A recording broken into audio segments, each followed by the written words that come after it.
The leather pouch hit the table with a sound like a gunshot. Rose Monroe did not flinch. She stood in the middle of the Chandler ranch house parlor with her spine straight as a fence post and her dark eyes cutting right through Milton Chandler like a knife through butter. Around her, the room smelled of tobacco and beeswax candles and something older, something that felt like a trap sprung before she had even seen the teeth of it.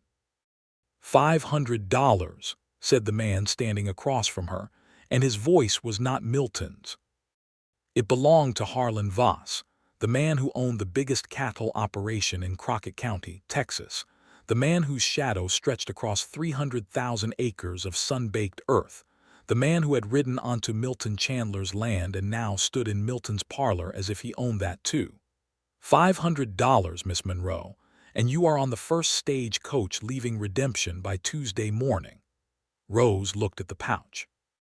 She looked at Harlan Voss, with his silver watch chain and his polished boots and his eyes like chips of dirty ice. Then she looked at Milton Chandler, who stood just inside the doorway with his hat in his hands and his jaw set in that way she had come to read over the last 3 months, the way that meant he was holding something back, something enormous, something that might swallow them both if it got loose. He said nothing. That silence was its own kind of betrayal. Rose picked up the pouch. She felt the weight of it. $500, more money than she had seen in a single place in her entire life. Enough to start over somewhere decent. Somewhere that was not this raw and broken piece of Texas hardpan where the wind never stopped and the sun never forgave. She turned the pouch over once in her hands, then she set it back on the table. "No," she said. Harlan Voss blinked. It was the first time she had ever seen him look uncertain. "Miss Monroe, I suggest you reconsider." "I have reconsidered," Rose said. "The answer is still no. That is your money, Mr. Voss. It is not mine, and it never will be. I did not come to Redemption to be bought out of it." She turned and walked out of the parlor, through the front door, and into the blinding white afternoon sunlight of the Texas summer of 1878, and she did not look back at either man. But her hands were shaking, and the shaking did not stop for a very long time. 3 months earlier, Rose Monroe had arrived in Redemption, Texas, on a coach that smelled of axle grease and other people's anxiety, with a single trunk, $42, and a letter of contract folded precisely in the inside pocket of her traveling jacket. She was 26 years old, a school teacher from Galveston, and she had answered an advertisement placed by the Redemption Township School Board seeking a qualified educator willing to relocate. The advertisement had been straightforward. The journey from Galveston had been less so. 2 days of rolling across land that grew progressively more lonely, more austere, and more beautiful in the way that only truly harsh places are beautiful, until the coach crested a low ridge and there below lay Redemption. It was not much to look at in the summer of 1878. A main street of reddish dust, maybe 20 buildings with false fronts that aspired to more than they were, a water tower, a church with a bell that someone had painted badly, a general store, a telegraph office, and at the far end of the street, a saloon called the Copper Bit with a hand-painted sign that had weathered into something almost artistic. But beyond the town, the land spread out in every direction with a kind of sovereign indifference that Rose found not terrifying but clarifying. There was the truth of things out here, no softness to hide behind. You were what you were, and the land knew it. The schoolhouse was a small building 2 blocks off the main street, a single room with 8 wooden desks, a chalkboard, a wood stove that would earn its place come November, and a door that stuck in the frame because the building had settled slightly to the left over the years. The school board chairman, a rangy man named Gerald Prout, who also ran the telegraph office, showed her the attached room at the back where she would live. It was small but clean. There was a window that faced west and caught the sunset in the evenings like a painting that changed every day. "Schooling in Redemption has been irregular," Prout told her. "We had a teacher 2 years back, man named Fowler. He left in November." He paused in the way that suggested that how Fowler had left was its own story and not a cheerful one. Children here are ranging from 6 to 14, about 14 enrolled. Ranch children mostly. Some have never set foot in a classroom. I have worked with ranch children before, Rose said. It was true. Before Galveston, she had spent 2 years in a similar position in a small town in the Texas Hill Country. Good, Prout said, and he looked relieved in the way of a man who had been carrying a problem for a while and had just been allowed to set it down. Rose unpacked her trunk, arranged her books on the shelf above her narrow bed, set her framed photograph of her mother on the windowsill where it would catch the morning light, and went out into Redemption to understand the place she had chosen. She met most people in the first week the way you meet people in small towns, by accident and by proximity, and by the generous necessity of the general store. She met Clara Yates, who ran the dry goods counter, and who knew everything about everyone and dispensed information with the same cheerful impartiality with which she dispensed flour. She met Doc Brannigan, who smelled of carbolic acid and had kind eyes beneath his exhausted face. She met the Reverend Aldous Pike, who was younger than she expected for a reverend, and who played the church piano with more enthusiasm than technical skill. She did not meet Milton Chandler for 10 days. When she did, it was at the general store on a Tuesday morning in late May. She had come in for chalk and a box of writing pencils and a small bottle of ink. She had her list in her hand, and she was reading it while she walked, and she ran directly into a broad chest, wearing a worn canvas work shirt, and walked half a step backward from the impact. "Pardon me," said the chest. Rose looked up.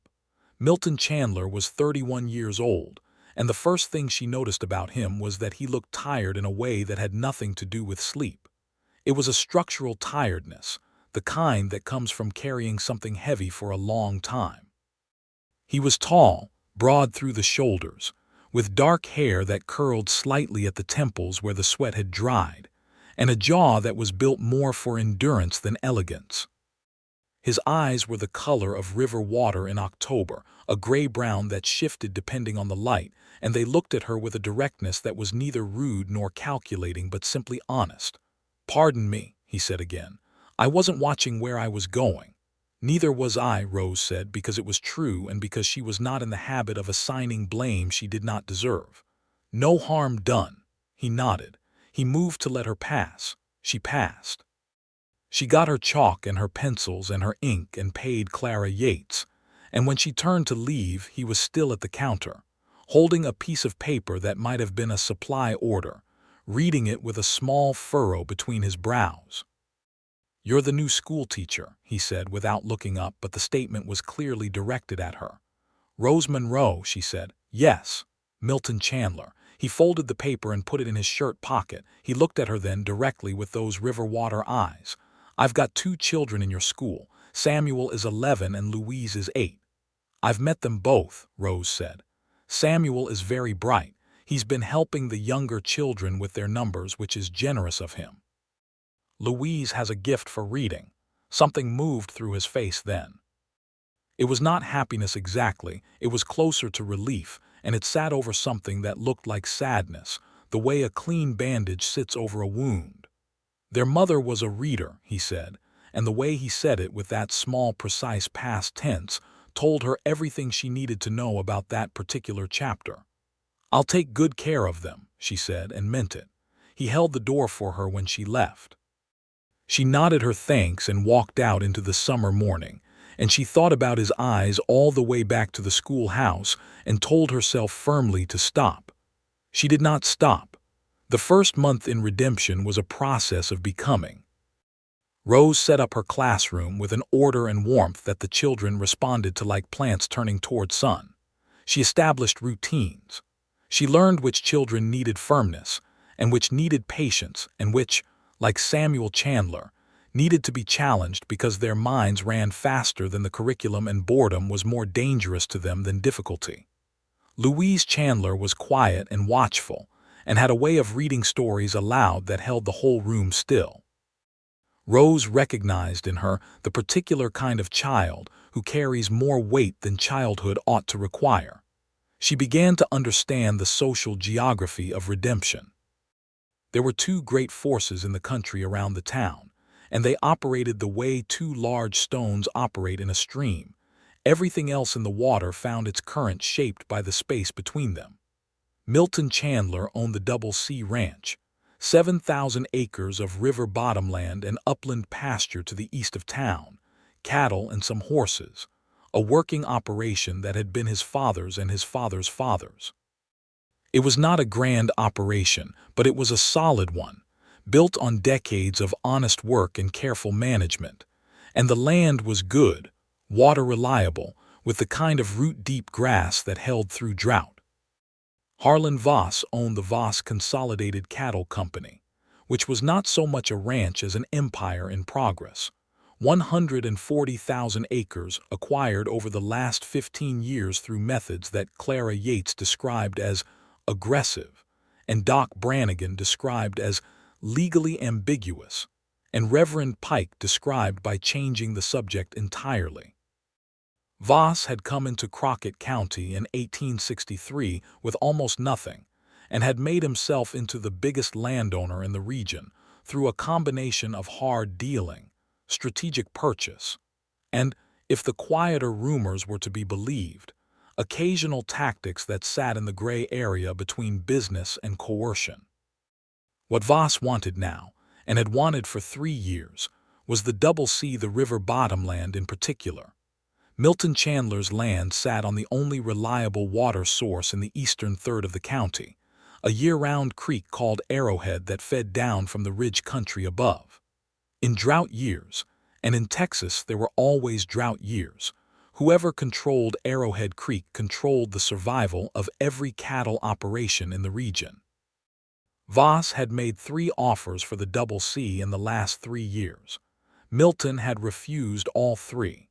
The relationship between the two men had calcified into something that was not quite a feud, but was most certainly not a peace. Rose learned all of this gradually, and with it she learned something else. Milton Chandler was not simply a man who refused to sell his land. He was a man protecting the only thing he had left after his wife, Eleanor, had died of fever 2 years ago. The land was the inheritance of his children, the continuation of his family, the one thing he could point to and say, "This is what we are, this is what we built, this is what you are from." To sell it, even at the prices Voss was offering, would have been a kind of surrender that went beyond business. Rose understood that completely. She had her own relationship with the concept of surrender, and it was not a cordial one. It was in the 2nd month that the friendship between Rose Monroe and Milton Chandler became something more complicated to define. It began practically enough. Samuel and Louise rode into town for school on Monday through Friday, and on Friday afternoons Milton often came to collect them himself rather than sending the ranch hand. He would arrive just as school was letting out, and he would stand at the fence while the children gathered their things, and sometimes Rose would be at the door and they would exchange a few words about the children, about the weather, about the small news of the town. He was not a man who talked easily. Rose had noticed that about him from the beginning. But she had also noticed that when he did talk, he said what he meant without ornament or misdirection, and there was a kind of rest in that, in knowing that you were always receiving the actual thing and not some performed version of it. She found herself looking forward to Friday afternoons in a way that she examined carefully, and then decided not to examine too carefully.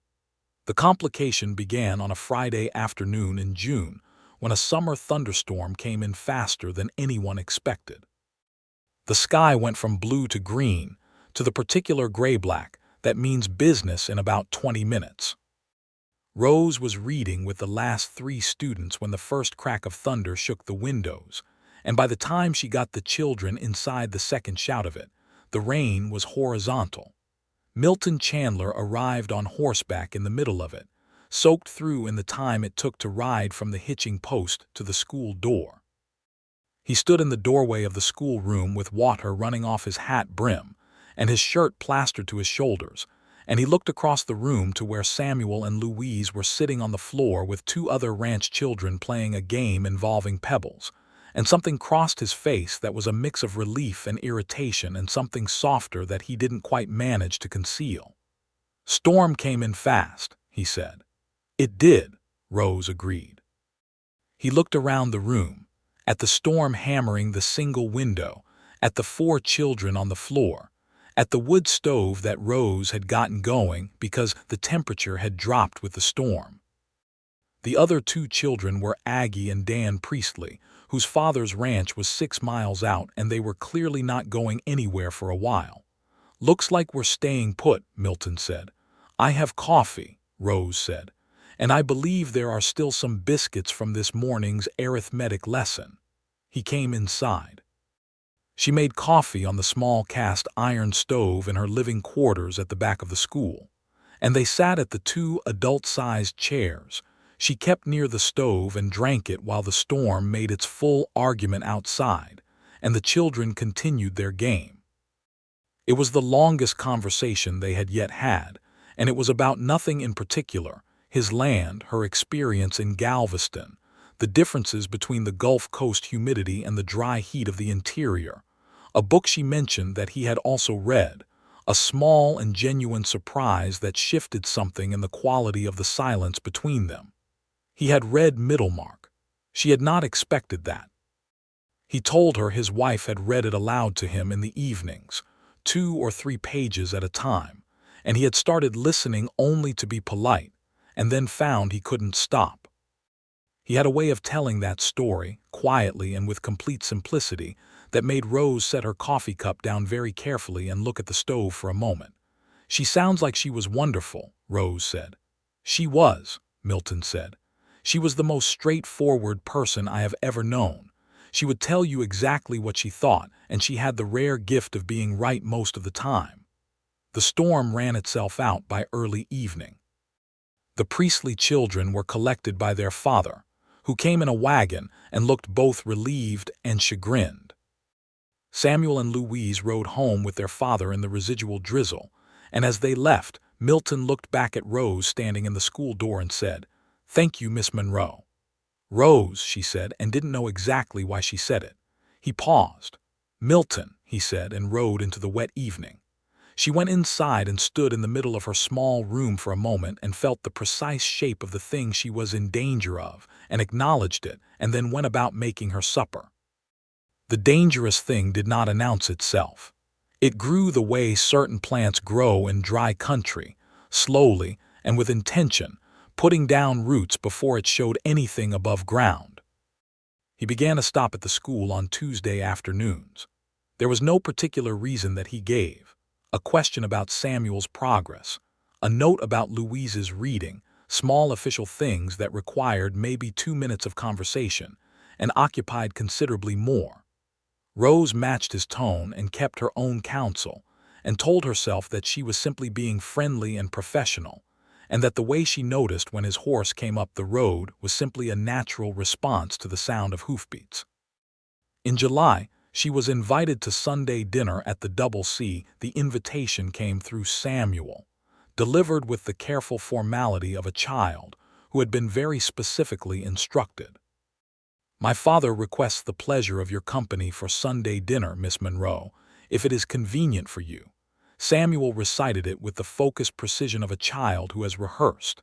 "He said to say that Louise and I would also very much like it, and that it is entirely informal and not an occasion requiring any special preparation." The last part, she thought, was unmistakably Milton's addition to the original message. He would have thought about her comfort. He would have thought about the impression the invitation might make and tried to diffuse anything that might put her at unease. She found that absolutely characteristic of him. She went on Sunday. The Double C was larger than she had imagined. The house was a proper ranch house, low and wide, built of stone in the lower half and timber above, with a broad porch along the front that faced south toward the creek pastures. There were outbuildings, a substantial barn, corrals, a bunkhouse where the 3 ranch hands lived. The land around the house was worked land, and you could see in every fenced pasture and every maintained fence line and every well-placed water trough the evidence of a man who understood what he was doing and cared about doing it correctly.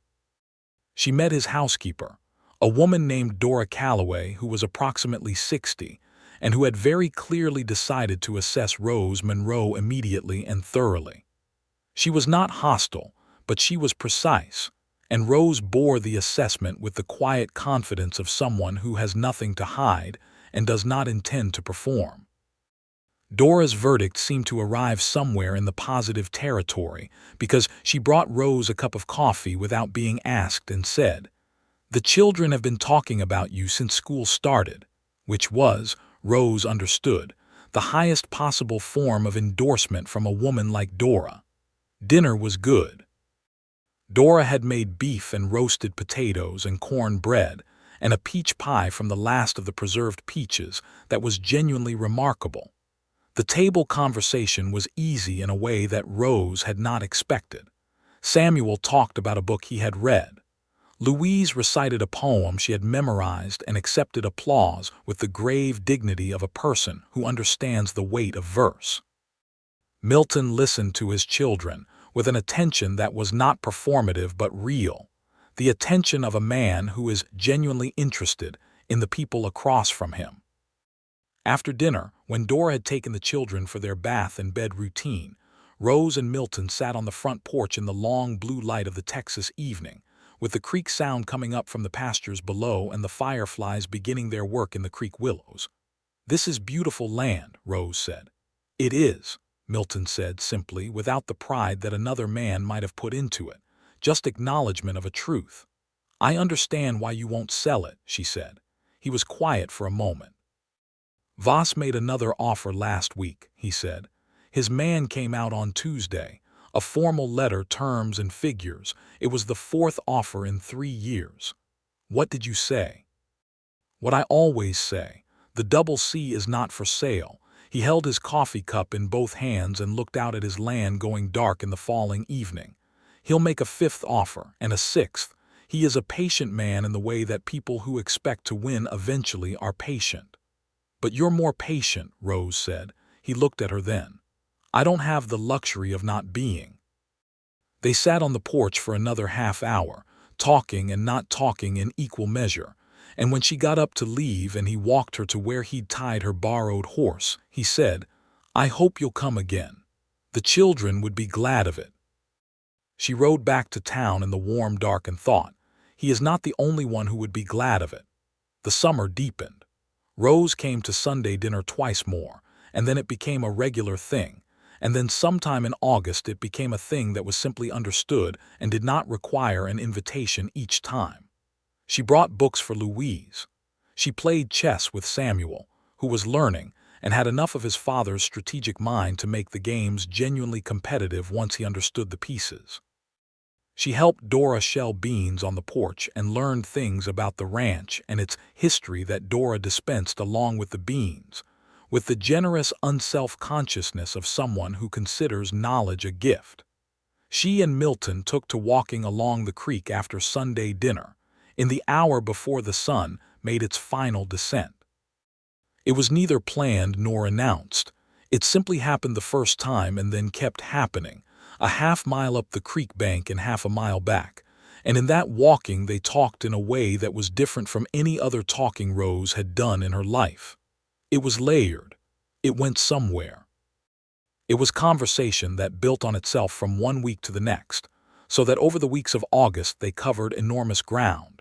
His father's building of the ranch, her mother's death when Rose was 19, and how she had finished her teacher's certification alone, his years during the war when he had been 19 and terrified in a Confederate uniform doing things he still did not entirely make peace with, her decision to come to redemption and what she had been running from, which was not anything dramatic, only the slow suffocation of a life in Galveston that had no direction and no momentum and no honest future. Why redemption? He asked her one evening when the creek was low and gold in the late light and the willows were already showing the first edge of summer tiredness. "The advertisement said the position was permanent," she said. "Most positions like this one are temporary. Teachers come and go. I wanted somewhere I could stay." "Do you think you can stay here?" She looked at the water. She looked at him. "I think so," she said, and she meant much more than she said, and she thought he heard it because he was quiet for a moment in a particular way. "I'm glad," he said, and he meant much more too. It was in that moment, she thought afterward, that the line got crossed. It was not dramatic. There was no declaration. There was only the two of them standing by the creek in the amber evening, both meaning more than they were saying and both knowing it, and that knowing was its own kind of beginning. The town noticed. Towns notice everything. It is their primary function, beyond commerce and governance, the observation and cataloging of human behavior. Clara Yates noticed it first and told Doc Brannigan, who told Reverend Pike, who told no one because he was a reverend and understood confidentiality, but whose expression every time he saw either of them was so transparently pleased that he might as well have announced it from the pulpit. There was nothing improper to notice. Rose Monroe was a woman of complete propriety, and Milton Chandler was the same. They were not young and reckless. They were two adult people in their late 20s and early 30s who had each been through enough to know the difference between infatuation and something real. And what was developing between them had none of the feverish quality of the first and all of the weight and complexity of the second. But redemption noticed it and warmed to it, because both of them were well regarded, and because the town had a collective memory of Eleanor Chandler's death and understood what it had cost Milton, and they were quietly rooting for him in the way that small communities root for the people they consider their own. What the town also noticed, and was less quietly warm about, was that Harlan Voss noticed too. Voss had eyes and ears in redemption in the way that powerful men in small places often do, not through any organized conspiracy, but simply through the natural accumulation of employees and dependents and people who owed him favors. His ranch cook's brother-in-law worked at the copper bit. His foreman had a cousin who was friendly with Clara Yates. Information circulated. It reached Voss in his house on the western edge of his empire, a house that was large enough to make a point about the difference between it and Milton Chandler's modest ranch house, and Voss considered it. What Voss saw in the developing connection between Rose Monroe and Milton Chandler was a problem. A man with a new reason to stay was a man who would never sell, and Voss needed Arrowhead Creek. He had been patient for 3 years, but 1878 had been a dry year and the summer was showing no mercy, and his herd needed the water that creek provided, and his plans for expanding his operation eastward required the land, and Milton Chandler's stubborn, principled refusal was the only obstacle standing between Harlan Voss and the completion of something he had been building for 15 years. He began with small pressures, the kind that are hard to point at. The county commissioner who handled grazing rights, a man who was significantly indebted to Voss, began raising questions about the accuracy of the Double C's boundary surveys. A fence line that had stood for 20 years was suddenly subject to dispute. 2 of Milton's ranch hands were offered considerably higher wages by a Voss foreman and both declined, but the fact that the offer was made was its own message. Milton told Rose about these things on their Sunday walks without drama, cataloging them the way a careful man catalogs trouble, keeping inventory so that it doesn't catch him unaware. She listened and asked questions and offered nothing she didn't mean. "He's trying to wear you down," she said in August, when the creek was the lowest it had been all summer and the grass in the upland pastures had gone to yellow. "That's his method," Milton said. "Patient, he'll apply pressure until he finds something that moves." "What moves you?" Rose asked. He looked at her. The late sun was doing something golden with the light along the creek, and she was watching him steadily, this woman who had come from somewhere else and had chosen to stay, this woman who spoke plainly and thought clearly and had a quality of moral certainty that he had not encountered since Eleanor, different in its character but equally real. "My children's future," he said. "This land. And things I'm only beginning to understand." She held his gaze. "Then you know what he'll go after," she said. She didn't know then how precisely true that was. The first Sunday in September, Louise Chandler arrived at school on Monday morning with a bruise on her wrist that she said came from a fall, and Rose, who had been a teacher long enough to read children, knew that was true, and that the anxiety behind the child's eyes was about something else, something that was happening in the large adult world in ways she couldn't quite see clearly but could feel. Rose let it alone. She paid attention. The fall term came in with the first cool September mornings and the smell of different air, and the school filled up properly for the first time since Rose had arrived. 17 children on the first day of September, a number that Gerald Prout celebrated as if it were a great victory, which in the context of redemption's educational history it probably was.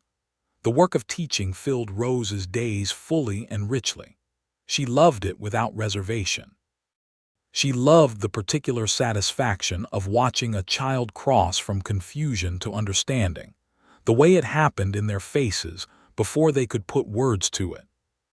She loved the smell of chalk and the sound of children reading aloud, and the way the school felt in the late afternoon when the last children were gone, and she could sit in the quiet and feel the shape of the work she was doing. And in the evenings, she thought about Milton Chandler with a frequency and intensity that she had stopped pretending to herself was anything other than what it was. He came on Tuesday, the second week of September, with a formality that was slightly off from his usual manner. He had something in his face that was careful and contained, the way people look when they have prepared for a conversation that matters to them. He asked after the children's progress. She told him. Then he asked with a deliberateness that showed the preparation whether she might like to ride out on Saturday afternoon if the weather held. There was a stretch of the ridge country above the ranch that was worth seeing in September. Yes, Rose said, without taking time to make it complicated. I would like that. He nodded and something in his face relaxed. I'll bring an extra horse. Be here at 2. Saturday arrived clear and dry and perfect, and they rode up into the ridge country above the double C, and she saw what he had meant about September. The land up there was something else entirely, limestone outcroppings and live oak and cedar, the air different, thinner and crisper, and below them the whole spread of the county rolling south to the distant shimmer where the horizon dissolved. You could see his land from up there, and Voss's land, and the thin green line of Arrowhead Creek winding through the bottomland.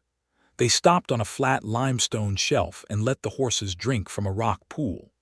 Below them, a hawk was working the thermal above the creek pastures. I've been thinking, Milton said, in the way of a man who has been thinking for a while and is finally arriving at the saying of it. Tell me, Rose said. What Voss is doing won't stop, he said.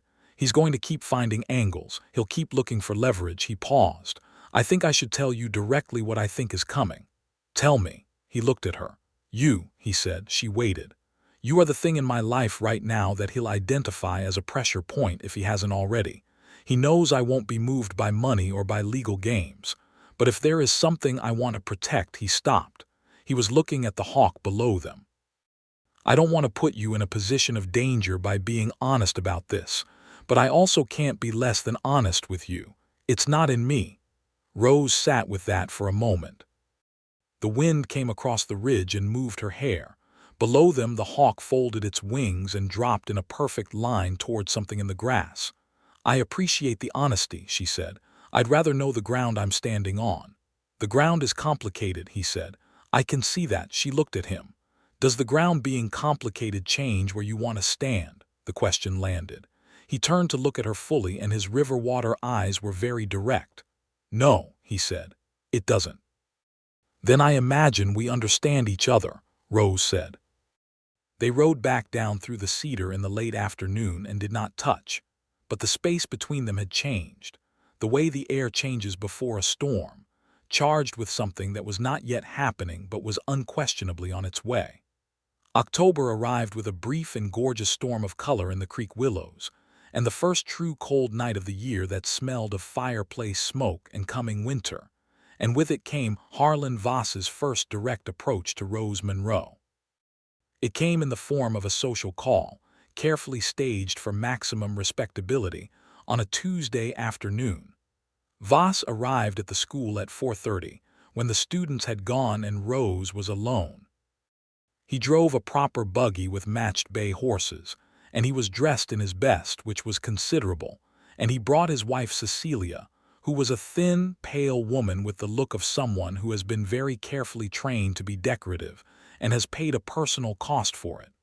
Voss was charming. Rose had heard this about him and experienced it now directly. He was intelligent and well-read, and he asked perceptive questions about the school and its needs, and he expressed, with every appearance of sincerity, his commitment to the educational advancement of the county's children. He suggested that the school board might benefit from additional private funding, and he implied that such funding would be forthcoming if the right connections were in place. Rose was polite and measured. She gave him nothing beyond courtesy. As he was leaving, Voss paused and said, casually, the way people say things they have prepared carefully to sound casual, "I hope you're finding redemption welcoming, Miss Monroe. It can be a difficult country for people who are new to it, the winters especially." "I have been very well welcomed," Rose said. Of course, he smiled. "The Chandler children are in your class, I understand. Lovely children."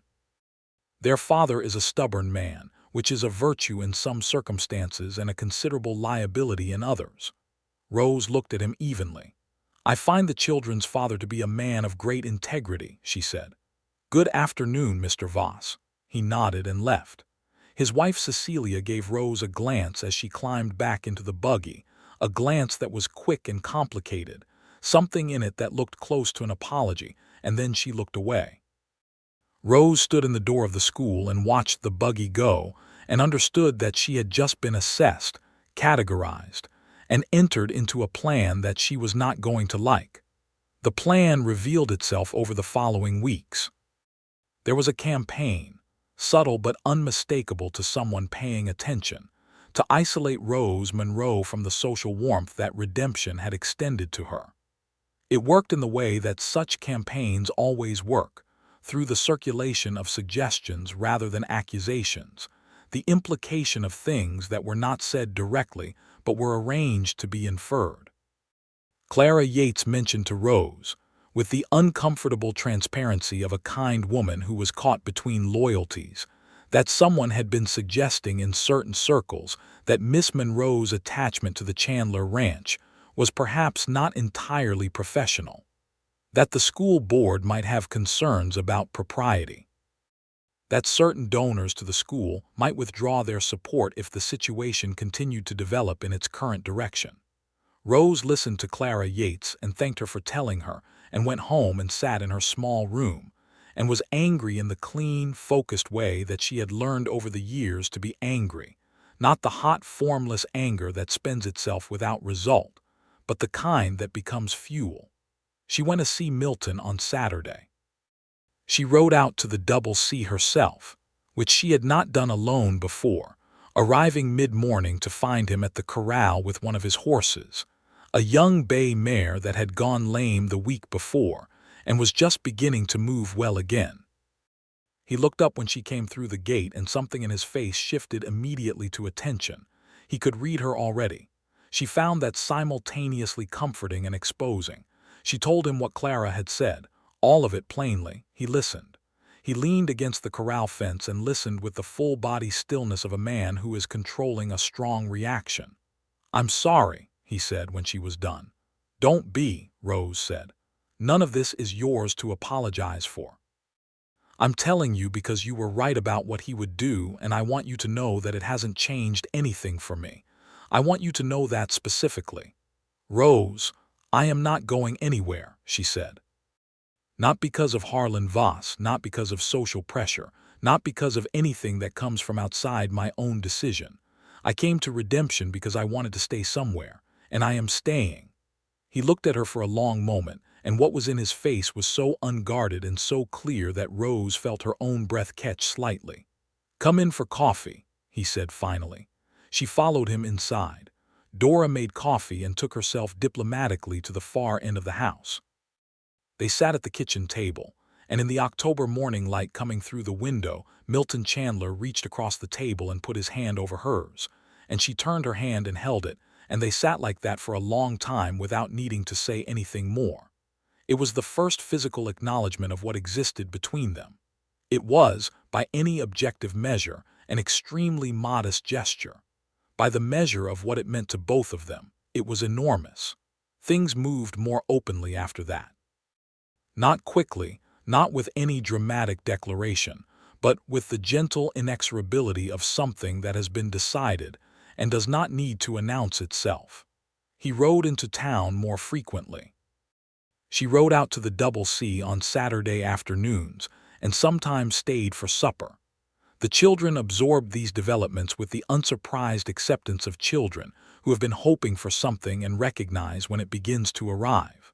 Samuel, who at 11 had more emotional intelligence than most adults Rose had met, said to her one Tuesday in school while helping stack books at the end of the day, "My father smiles differently now. He used to smile at us, and it was real, but it was also tired. Now it isn't tired." Rose filed that observation in the part of her heart that was learning to be careful with precious things.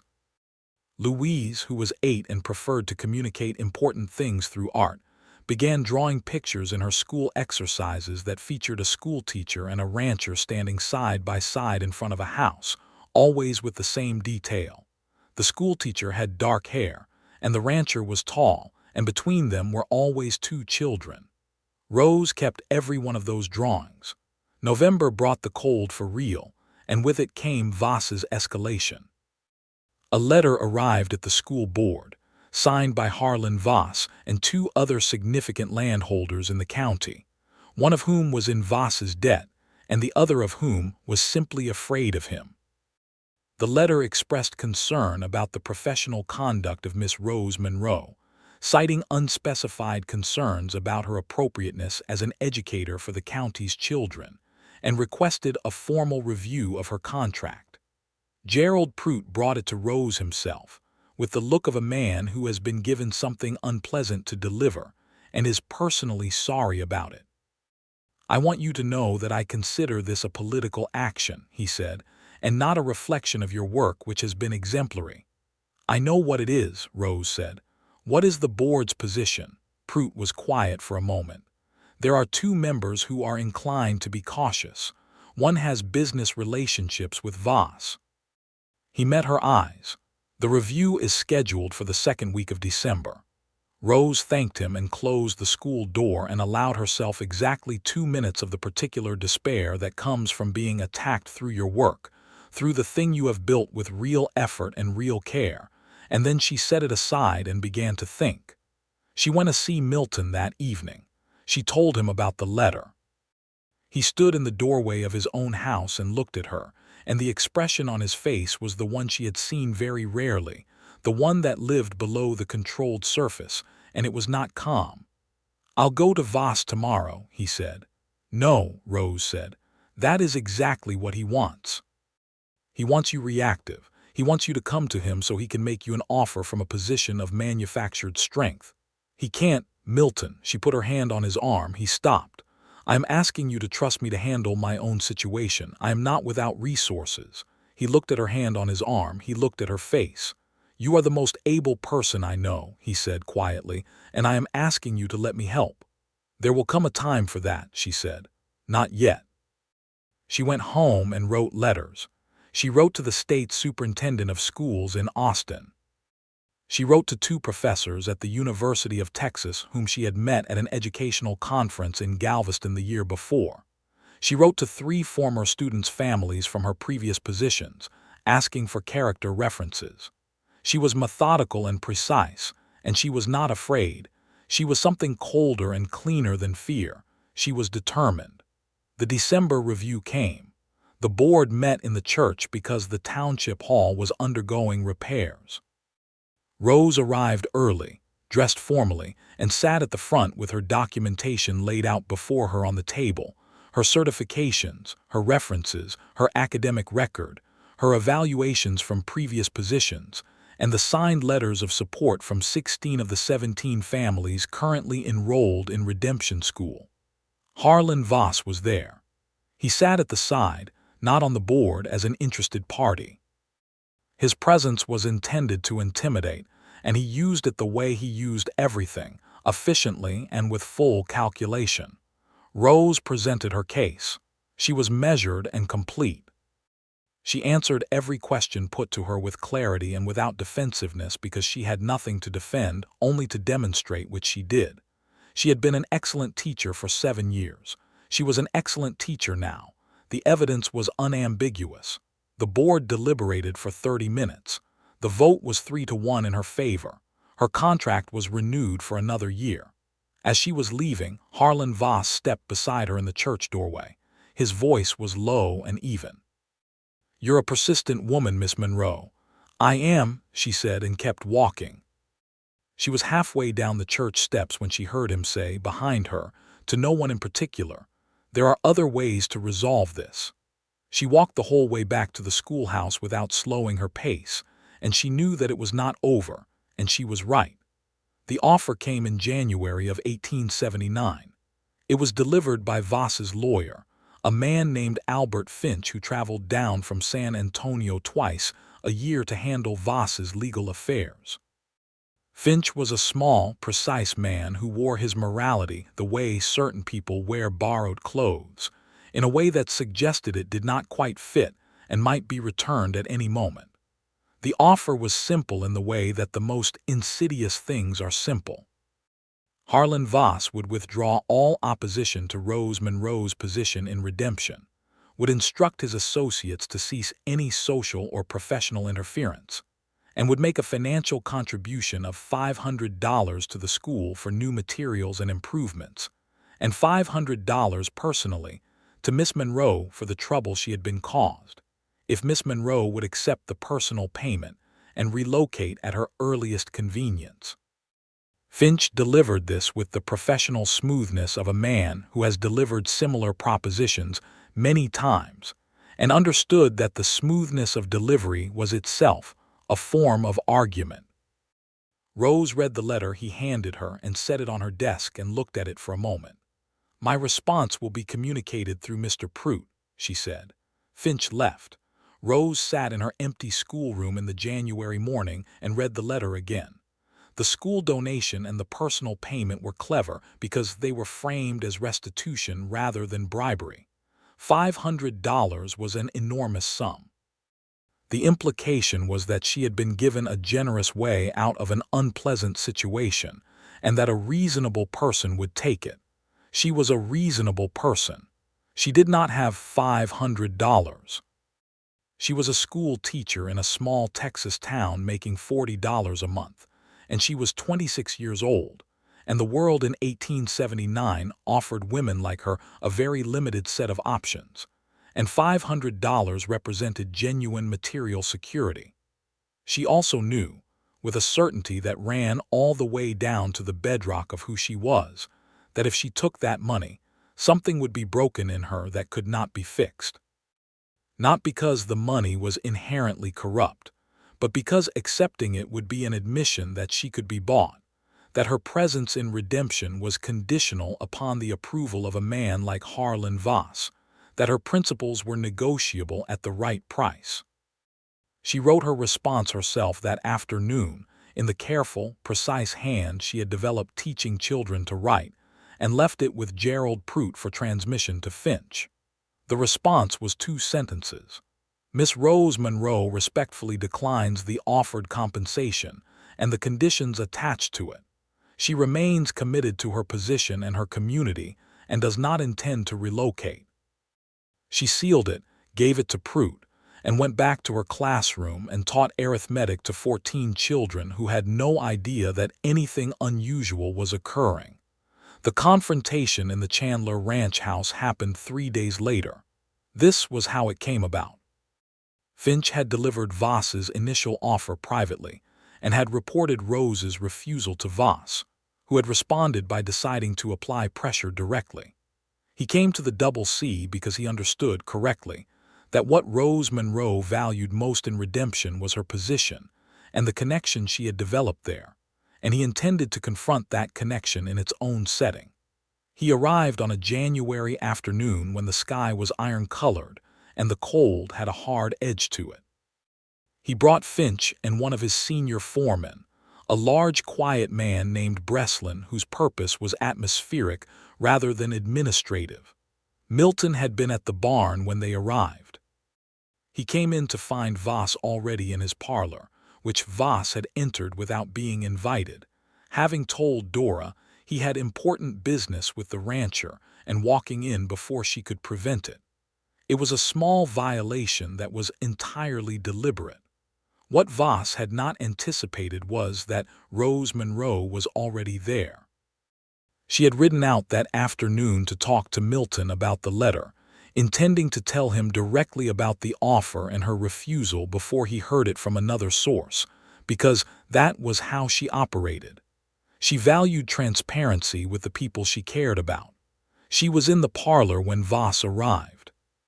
He had not expected her, but adapted immediately with the flexibility of a man accustomed to improvising around obstacles. He made his presentation.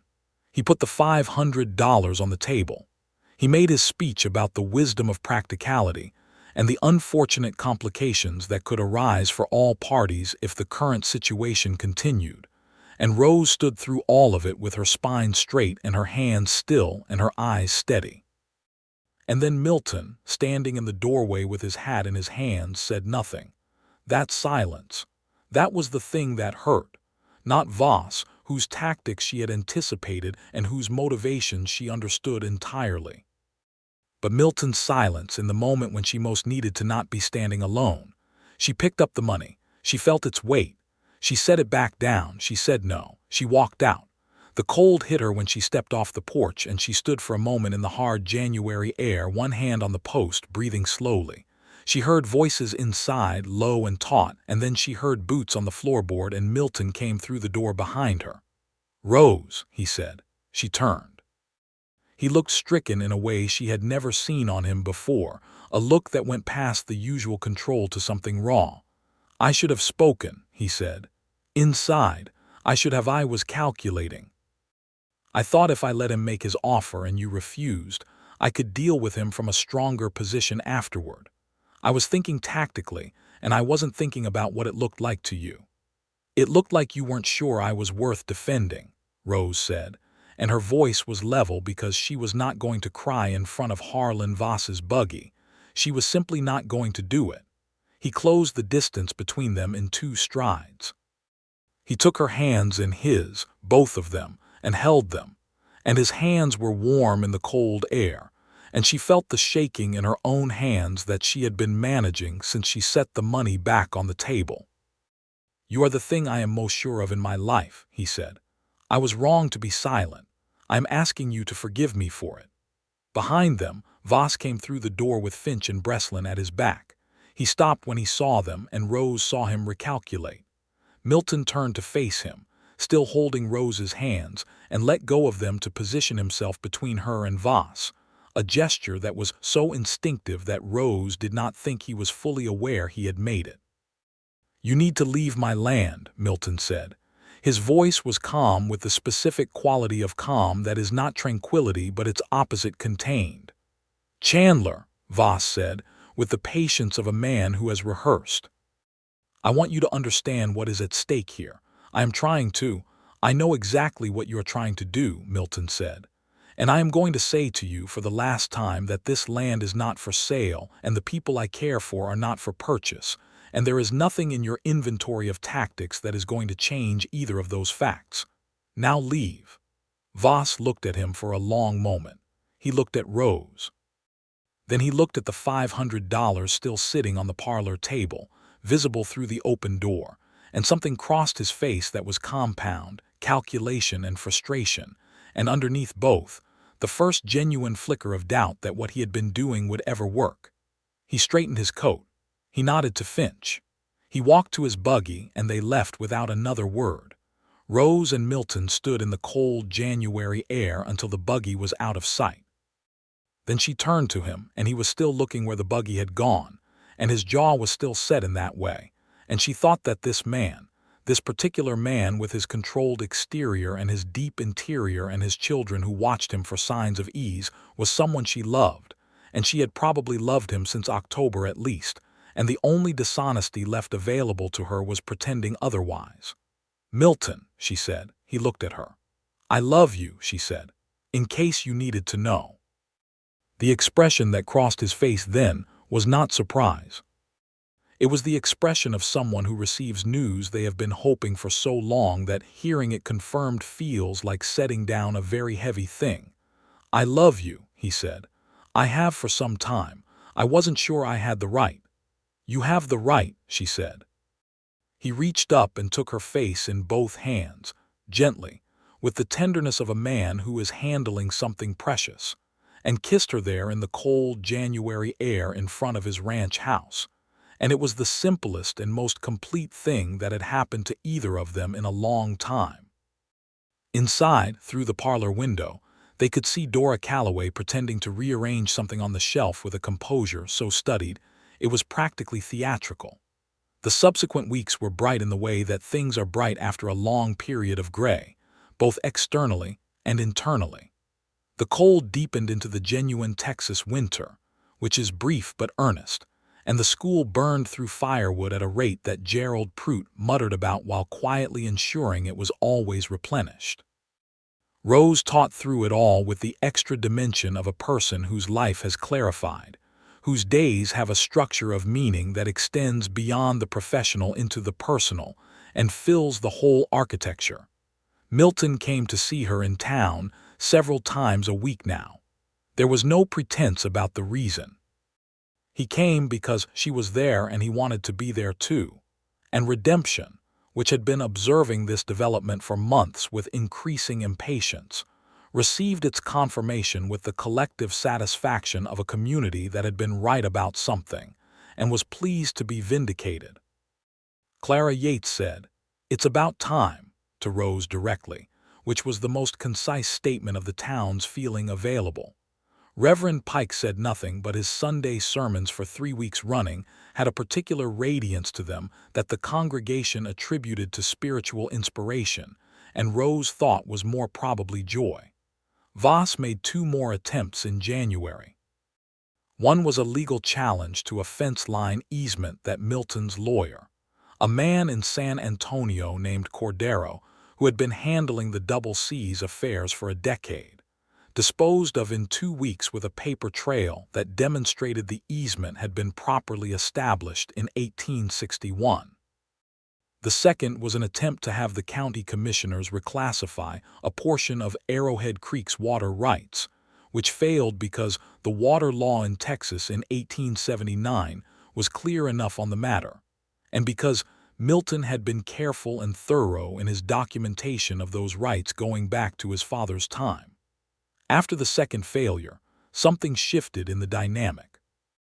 Voss was not a man who gave up easily, but he was also a man who read situations with the clarity of a professional, and the situation as it now existed was different from the situation he had been working with 6 months ago. Milton Chandler was no longer isolated by grief and stubborn pride alone.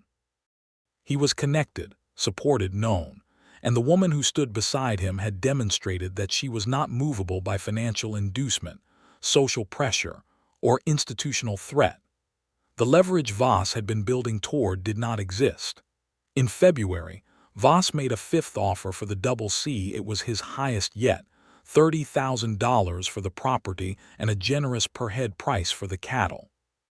He sent it by letter through Finch, and the letter was entirely professional and contained none of the coercive undertones of the earlier communications.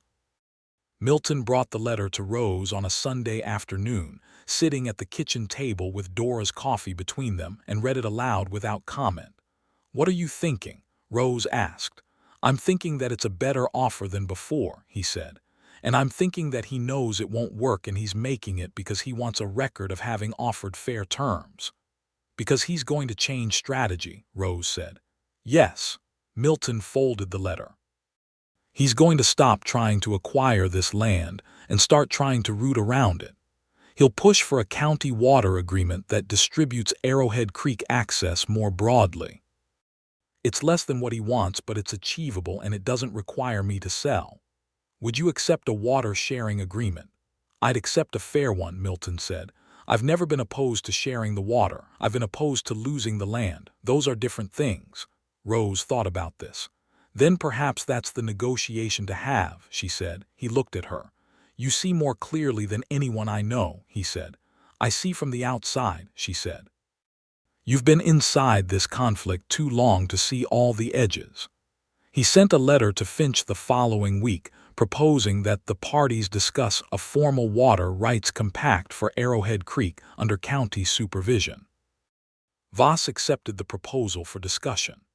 Cordero came up from San Antonio, and over 3 days in late February, in the county commissioner's office with Prout as witness, the outlines of an agreement were drawn that gave Voss's operation guaranteed access to Arrowhead Creek water during drought periods in exchange for a formally documented acknowledgement that the water rights and the land remained with the Double C. It was not everything Voss wanted.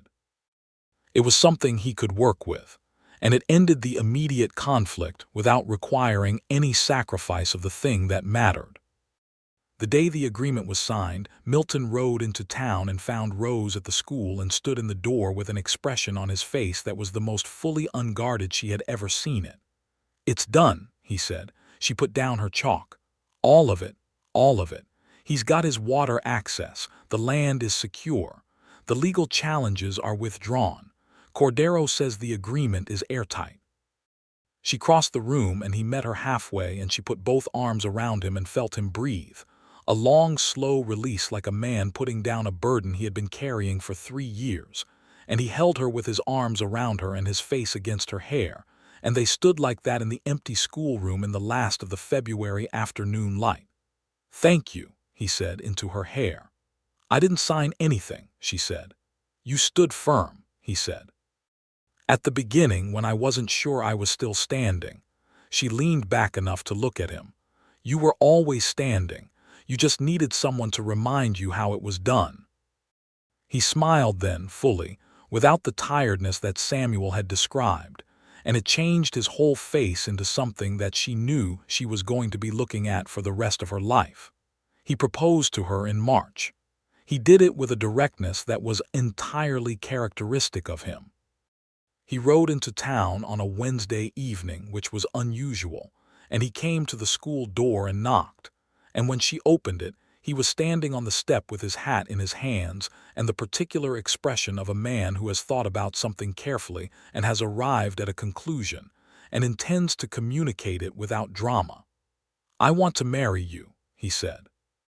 "I want to marry you, and I want you to come and live at the Double C if you want it, and I want you to keep teaching if you want to do that too, because it's your work and you are exceptional at it, and I would never ask you to give up the thing that is yours. The children love you. I love you. Dora will be insufferable if I don't ask you, and frankly she's the most intimidating person in the county, including Harlan Voss, so there are practical considerations as well." Rose stood in the door of her school for a moment, listening to all of this with the particular attention she gave to things that mattered. "Yes," she said. "Yes to all of it." He let out a breath, and his face did the thing she had learned to watch for, the thing that was genuine happiness without the armor over it. He came inside and kissed her properly, and through the window of the school the evening sky was doing something magnificent in shades of orange and rose, and Rose Monroe thought that the name of this town was appropriate after all. They were married in June of 1879, in the church in Redemption, by Reverend Pike, who had clearly been looking forward to this occasion for some time, and gave a homily of such warmth and relevance that Clara Yates cried openly, and Gerald Prout had to use his handkerchief, and even Doc Brannigan, who was professionally imperturbable, had a quality of brightness about his eyes that was not entirely attributable to the morning light. The church was full. This surprised neither of them, but both of them were moved by it, the tangible evidence of how thoroughly Rose Monroe had become part of Redemption in the year since she had arrived, and how deeply Milton Chandler was embedded in the life of this community that had grown around his family's land. Samuel and Louise stood at the front of the church and bore their responsibilities with the seriousness and pride of children who have been waiting for something to be official for a long time. Samuel wore his good coat and managed to look simultaneously 12 years old and approximately 40. Louise wore a white dress that Dora had made and held a small bouquet of wildflowers from the creek pasture, and looked at Rose with an expression of complete and uncomplicated love that Rose was going to carry in her heart until the last day of her life. The vows were simple and direct, the traditional words with no alteration because neither of them needed alteration. The words said what was true. Harlan Voss was not at the wedding. He sent a brief formal note of congratulation that was, in the context of everything, sufficient and correct. He was not a graceful man, but he was a man who understood when a situation had been resolved, and he had moved on to other acquisitions, other angles. The water compact held. The Voss operation and the Double C coexisted in the county, with the wary functionality of two large animals who have established their respective territories. The wedding celebration at the Double C afterward was the kind of event that small communities do exceptionally well, everyone bringing something, food arriving in quantities that suggested the whole county had been cooking for 3 days, fiddle music from a ranch hand named Pete who played with more enthusiasm than precision, but with a rhythm that made dancing inevitable. And dancing indeed happened, on the flat ground between the house and the barn, in the long June evening that refused to get fully dark. Rose and Milton danced. She was not an experienced dancer. She had grown up in circumstances where dancing was a luxury, but she was a quick learner and he was patient, and by the third song they were moving together with the naturalness of people who have found their physical language with each other, and it is fluent. Between dances, he held her hand and looked at the people around him and at his land in the evening light, and at the children dancing badly together in the grass, and he had an expression on his face that was, Rose thought, the look of a man whose life has arrived at the thing it was pointed toward. "Are you happy?" she asked him quietly because she wanted to hear him say it. "Completely," he said, and he looked at her as he said it so she knew he meant more than the celebration. The years that followed were real years, the kind that contain all the actual substance of a life, work and difficulty and joy, and the small dailiness of two people building something together. Rose continued to teach. The school grew. By 1880 there were 22 children enrolled, and by 1881 the school board approved funding for a second room to be added to the building. Rose trained a second teacher, a young woman from Austin named Meredith Hale, who was earnest and capable and became, over time, a genuine friend.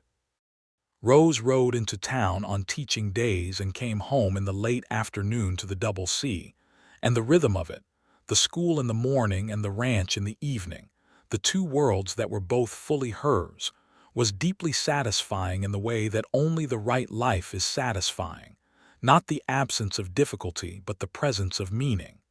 The Double C prospered. The water compact, which Milton had grudgingly credited Rose with helping him see as the resolution rather than a defeat, proved its value in the drought year of 1880, when Arrowhead Creek's water was the factor that kept 3 operations in the county from catastrophic loss, including one small rancher named Hector Ruiz who had no connection to Voss and no claim on Milton's generosity, except that he was a neighbor in need. And Milton gave him access to the creek water without hesitation and without recording it as an obligation, which was the kind of man he was. Samuel grew into 16 with a clarity of character that made both his parents deeply proud. He had his father's directness and his mother Eleanor's sharp intelligence, and he had the additional quality, which Rose thought he had absorbed from watching her, of looking at situations from the outside before entering them.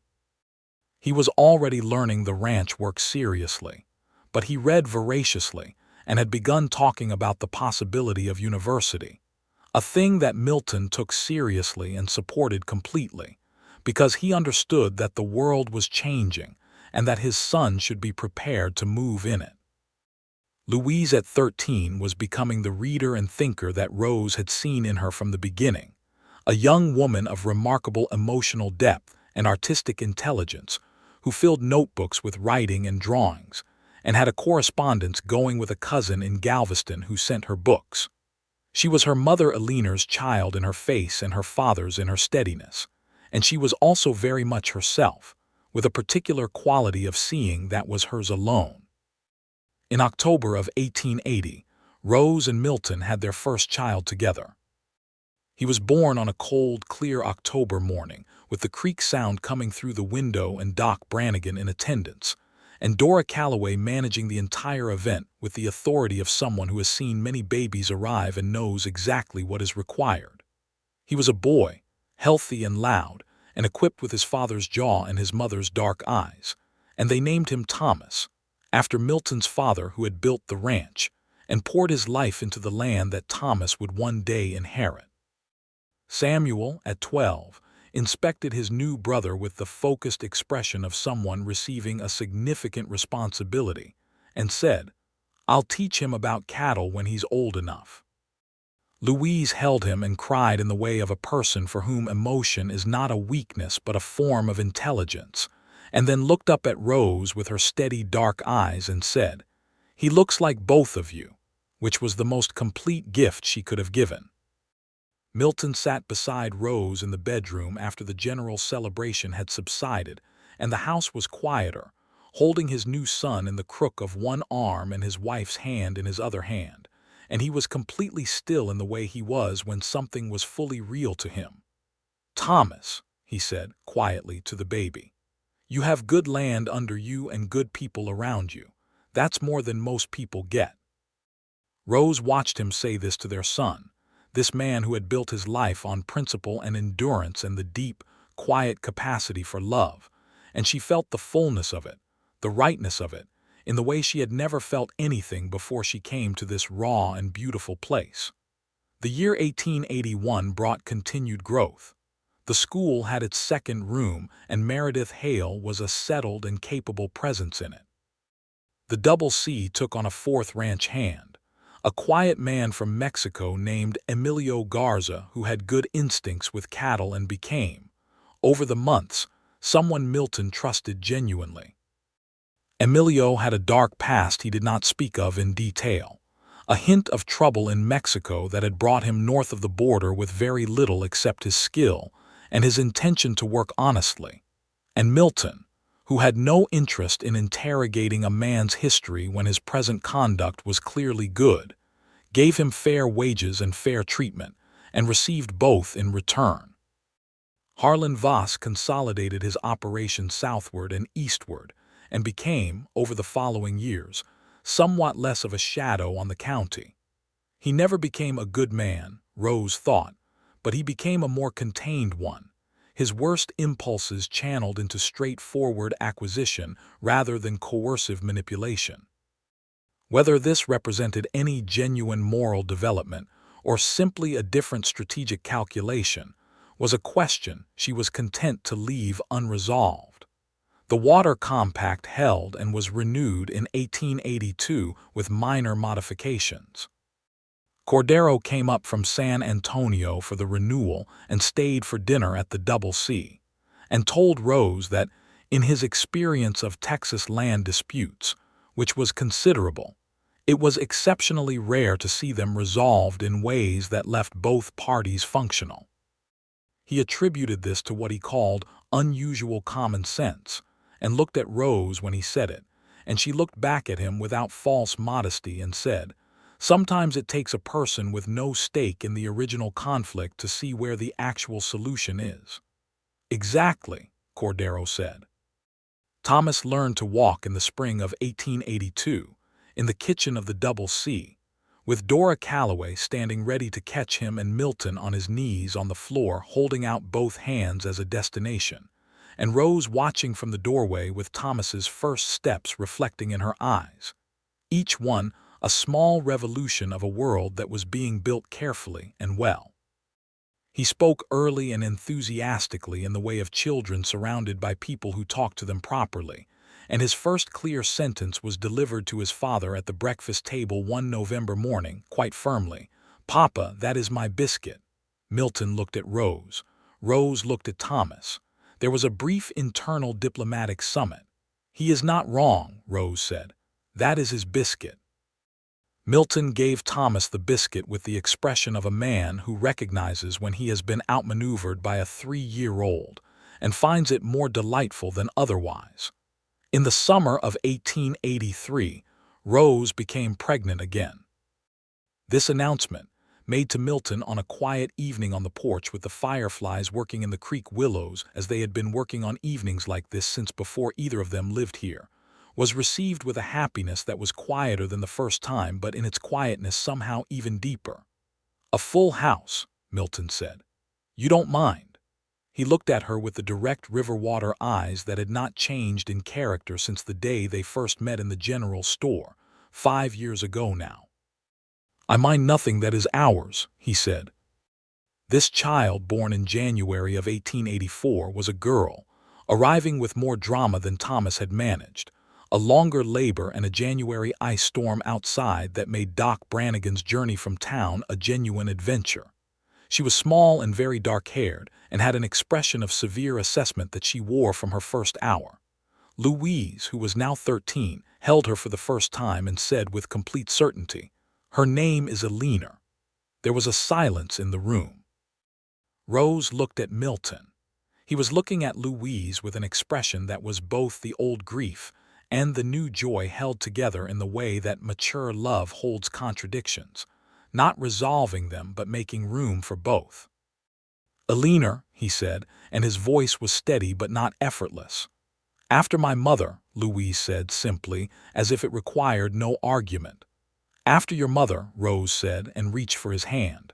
"They named her Alina Rose Chandler, and she grew into a person who deserved every syllable of it."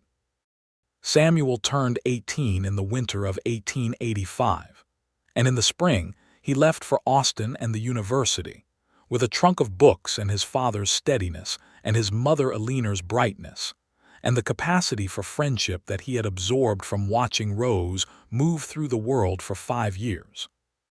He left with tears from Louise, a severe handshake from Emilio, who was not a demonstrative man, but whose regard for Samuel was evident in the grip, a long embrace from Rose that he accepted with the slightly embarrassed gratitude of an 18-year-old man who loves his family and is still learning to inhabit that love without self-consciousness.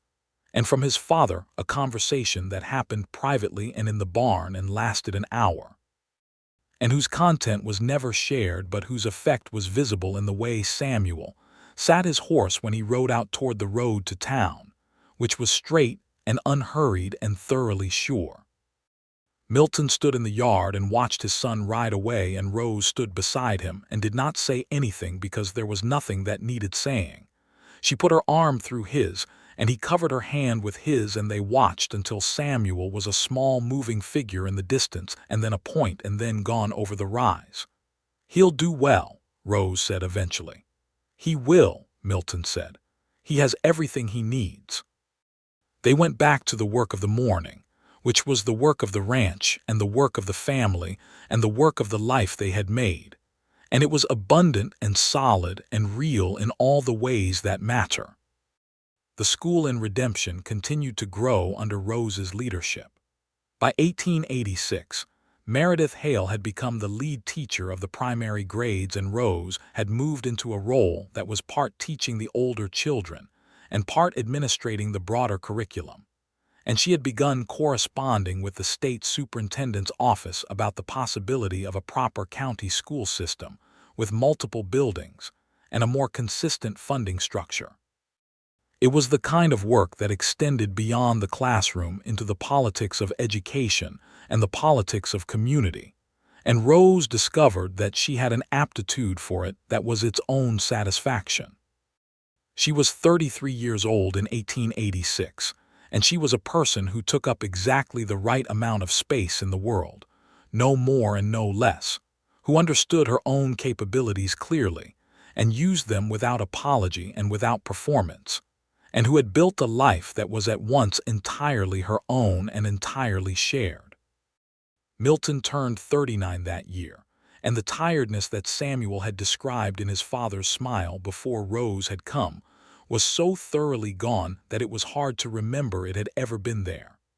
He was a man who had found what he needed, not deliverance from difficulty but companionship in it, not the absence of loss but the presence of enough love to hold it.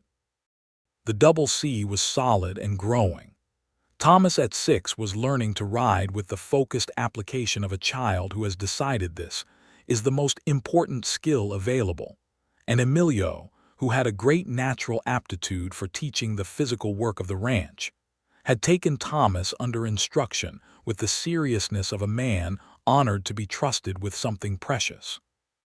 Eleanor at 2 was a person of such strong opinion that Dora said she had never encountered a toddler who argued so effectively, which was a characteristic that her mother found entirely unsurprising. Louise, who had turned 16, was writing seriously and well, filling notebooks with observations and stories that Rose read carefully and returned without false praise, noting what was strong and what needed development with the directness that Louise had always been able to receive because it came with complete respect. Louise wanted to go to university also. She had said so plainly. Milton said equally plainly that she would.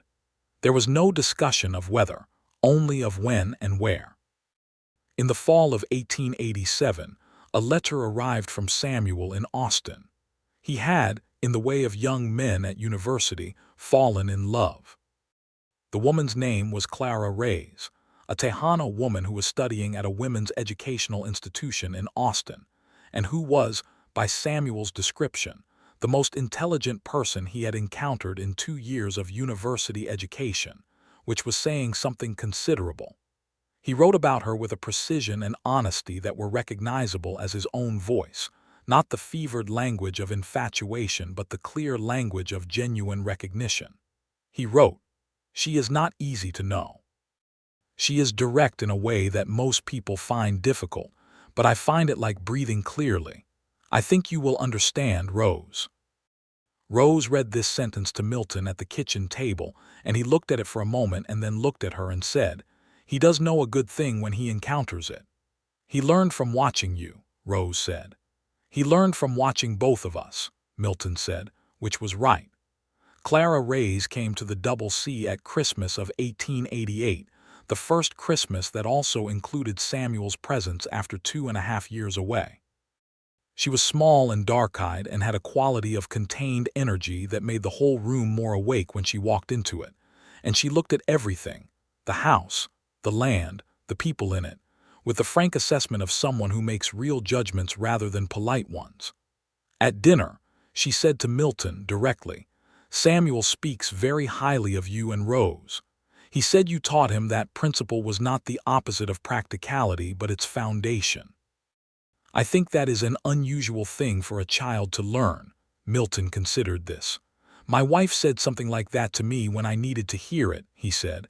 "I tried to pass it along." Clara looked at Rose. Rose looked at Clara.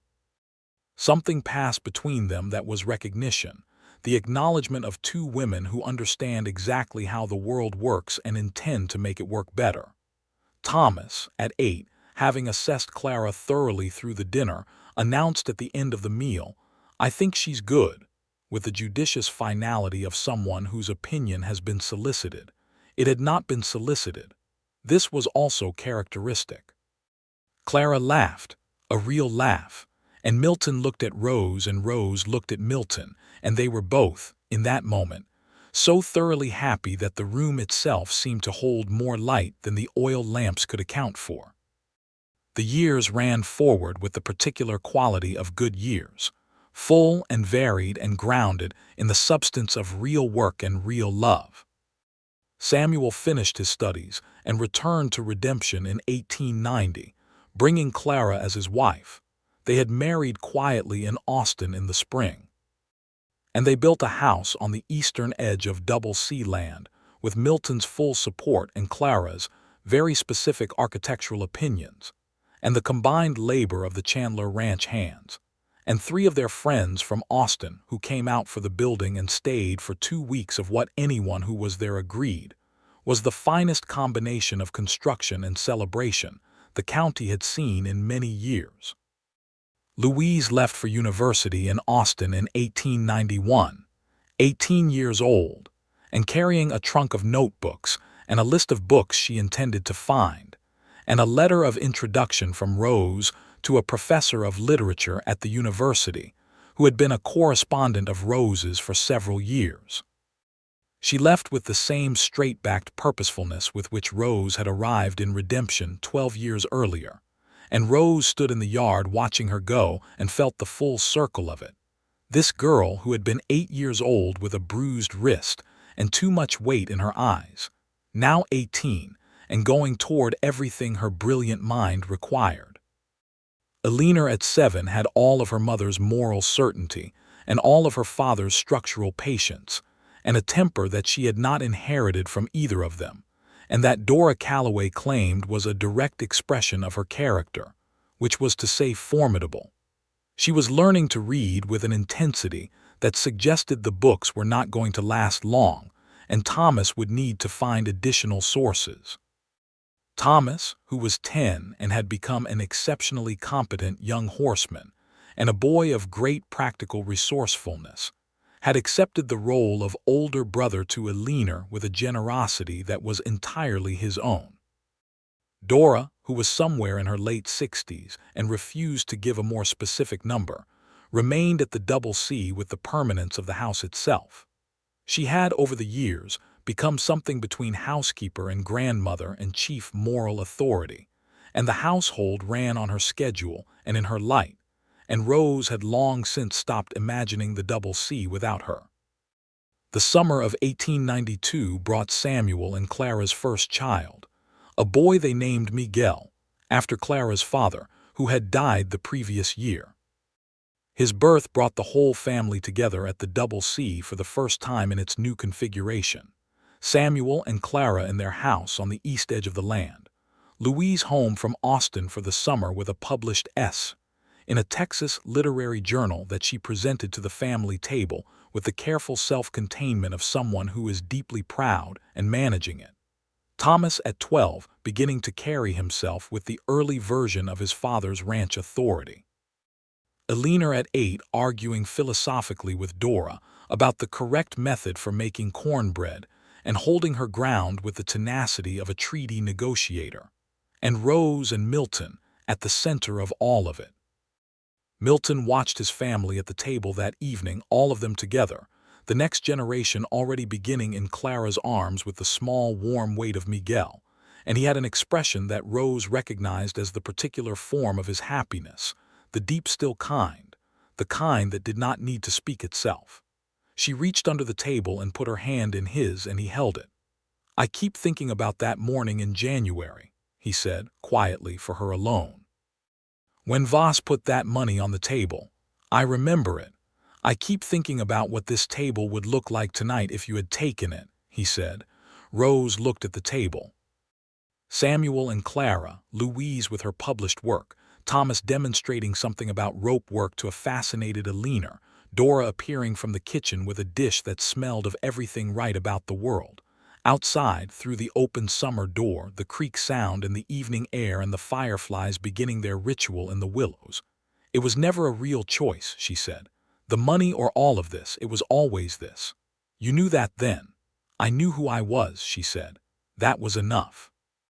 He raised her hand to his lips and kissed it, there at the table, and Samuel caught it from across the table and smiled with his mother Eleanor's smile in his father's face, and Clara saw it and leaned into Samuel's shoulder, and Louise pretended to be deeply focused on her food with a curve at the corner of her mouth that she could not quite suppress. Thomas said, with the sincere repulsion of a 12-year-old, which was exactly right and made everyone laugh. Rose Monroe Chandler was 39 years old in 1892, and she was a woman whose life had turned out to be exactly what she had come to Redemption to find, not the absence of difficulty, not a life unchallenged by dark forces or hidden motives or people who tried to use her as leverage in their larger ambitions, but a life with enough in it that the difficulty had somewhere to rest. She had thought, that January day in the parlor with the leather pouch on the table and Harlan Voss's cold certainty that everything had its price, that the choice she was making was primarily a matter of principle. And it was, but it was also a matter of knowledge. She had known by then, even if she had not said it yet, that Milton Chandler's voice saying her name in the dark outside his house was worth more than $500.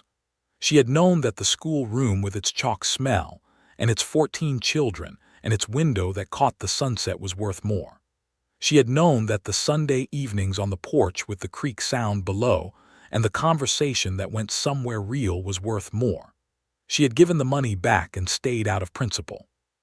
That was the true part of the story, and she was content with it. The rest of the truth was that principle had led her to the best thing she had ever found, and that the two of them, principle and love, were in her experience the same thing wearing different faces. Redemption grew over the years into something more substantial than the raw collection of false front buildings Rose had first seen from the coach in 1878. By the early 1890s, there was a proper bank, a post office that was separate from the general store, a second church for the Methodist congregation, a physician's office where Doc Brannigan held surgery hours 3 days a week, and trained a young physician's assistant named Theo Park, who was beginning to take over the general practice as Brannigan aged. The school had 3 rooms by 1892, and Meredith Hale was its principal, a role she had grown into with the same quiet competence she had shown in everything. The world outside Redemption was changing rapidly. The railroad had come to the county in 1885, changing the economics of cattle ranching in ways that both helped and complicated. The state was debating water law revisions that would affect every operation in the region. The political life of Texas was shifting in ways that the Reconstruction era had set in motion, and that were working themselves out with the particular difficulty that questions of justice always work themselves out when the people most affected by injustice have the least power to address it. Rose was aware of all of this. She followed the newspaper, which arrived weekly from San Antonio, with the attention of a woman who understood that the world beyond Redemption was not separate from the world within it, but continuous with it. She talked about these things at the dinner table and with Milton on their evening walks along the creek, which they still took when the season allowed, and her view of the larger world was part of what she brought to her teaching and her community work, and the advocacy she had been doing quietly for the county school system. In 1893, the county formally established a unified school district, with Rose Monroe Chandler named as its first superintendent, an appointment that Gerald Prout announced with the visible satisfaction of a man who has seen something right happen. It was an administrative role as much as an educational one, involving budgets and board meetings and the particular diplomacy of managing a diverse community's competing interests, and Rose was good at it with the same directness and thoroughness that she had brought to everything. Milton received this appointment with a pride that he expressed by telling her she was going to be excellent at it, and then making sure supper was ready when she came home from the first board meeting looking both energized and very tired. "How was it?" he asked. "Productive and difficult," she said. "Mr. Holloway from the Western District wants to cut the secondary school budget by 20% to fund fence repairs on the county road. He was not receptive to the argument that children's education and cattle transport are not comparable infrastructure. Was he eventually receptive? He was eventually quieter, Rose said, which I consider progress.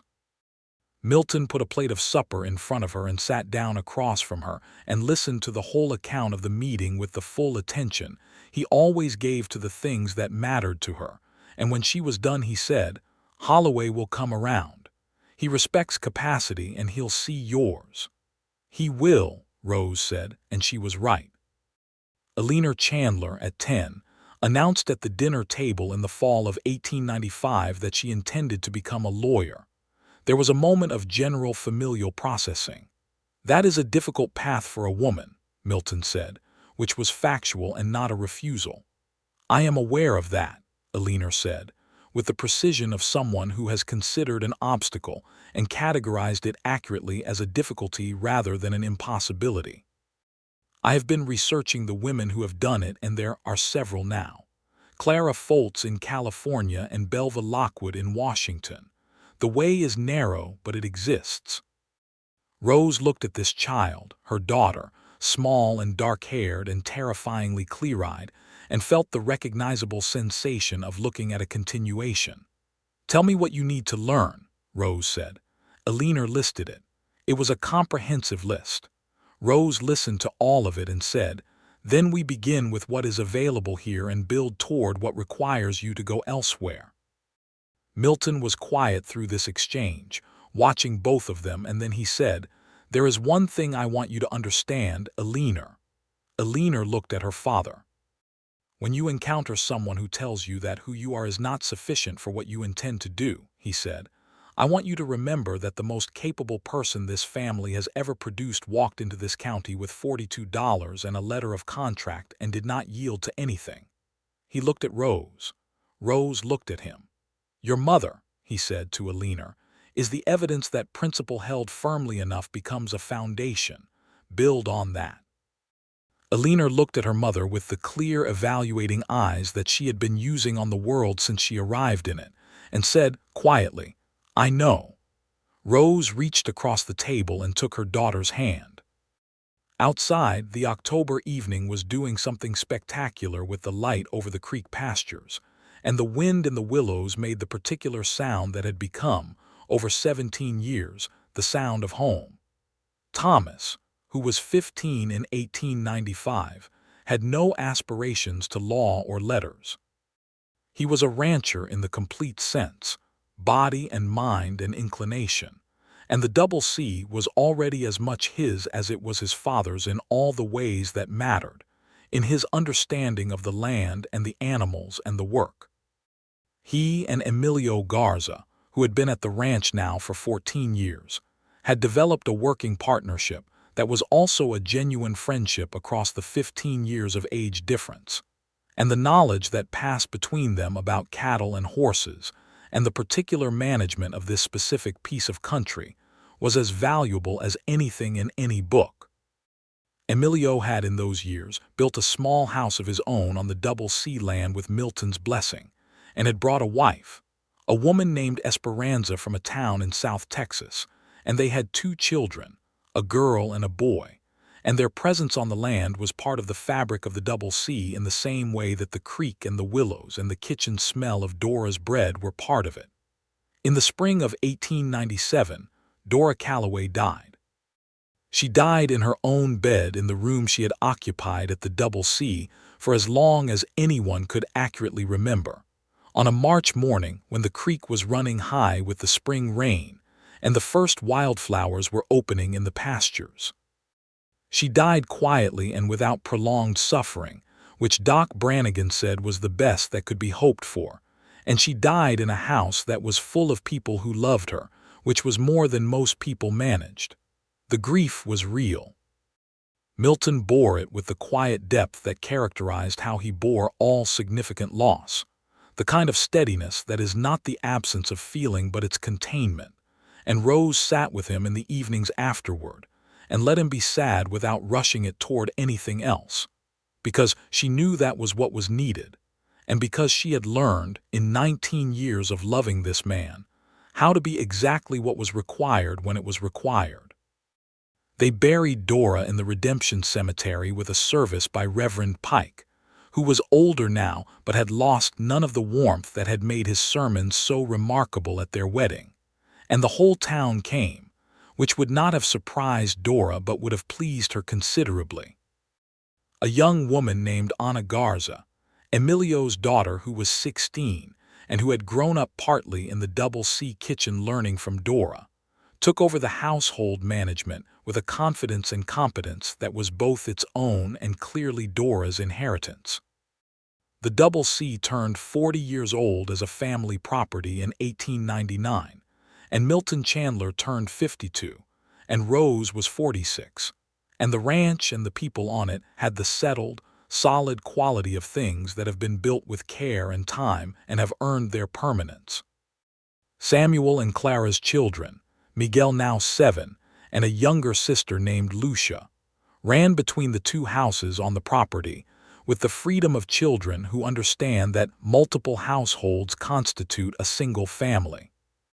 Louise, who had come back to redemption from Austin with a master's degree and a career that now involved writing and speaking about education and women's civic participation, had a small house in town and came to Sunday dinners at the Double C with the regularity of someone who knows where the center of things is. Alina at 14 was the most relentless reader in the school district, which her mother administrated, a fact that produced occasional diplomatic complexity between them that both handled with the characteristic Monroe Chandler combination of directness and good faith. Thomas was 19 and had begun managing significant portions of the ranch's daily operation, working beside his father with the ease of two people who speak the same language. He had a girl in town, the daughter of the town's new blacksmith, a steady young woman named Helen Marsh, and their Sunday afternoon walks were observed by the town with the collective benevolence of a community that has a very long memory for young people finding their way toward each other.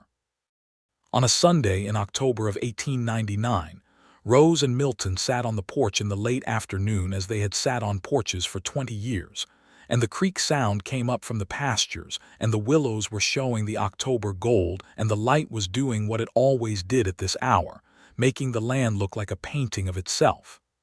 "Do you remember the first Sunday dinner?" Milton asked. "Completely," Rose said. "Dora assessed me inside 4 minutes, and I was very careful not to show that I noticed. She told me afterward that you were the most self-possessed woman she had encountered since Alina," he said. "She didn't say it as a comparison. She said it as a fact." Rose was quiet for a moment, receiving that. "I thought about Alina a great deal in those early months," she said.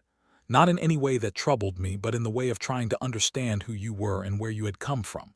She sounded like someone I would have liked." "She would have liked you," he said. "She would have liked exactly this." He gestured with one hand toward the land, the creek, the house behind them, the various evidence of all of it, the life that had grown from the root of this place. "I know," Rose said, and she meant it as complete truth. She had felt for many years that Alina Chandler's presence in this place was not a competing one but an accompanying one, a woman who had built something real and had trusted those who came after her to continue it and to add to it, and Rose had done both. And the name of their daughter was one expression of that continuity, and so were the children in the school, and so was the water in the creek, and so was the light coming across the pasture in the late October afternoon.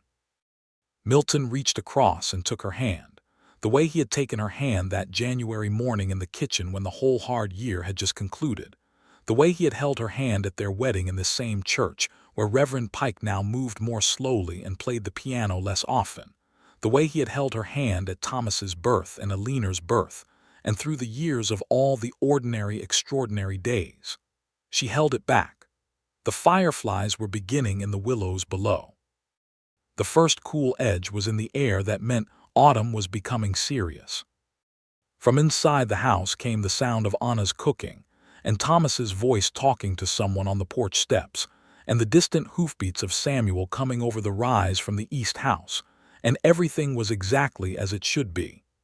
Rose Monroe had arrived in Redemption in 1878 with $42 and a letter of contract and the conviction that she wanted somewhere she could stay.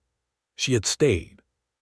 She had been paid to leave and had given the money back, not because she was reckless with it. She could have used $500 and she knew it, but because the price of what she would have surrendered was not measurable in the currency Harlan Voss had placed on the table. The price was this porch this evening, this man beside her, these children grown and growing, this land with its creek sound and its October light, this town that had become her town, this life that was entirely and completely hers. Principle, she had thought on the day she walked out of that parlor.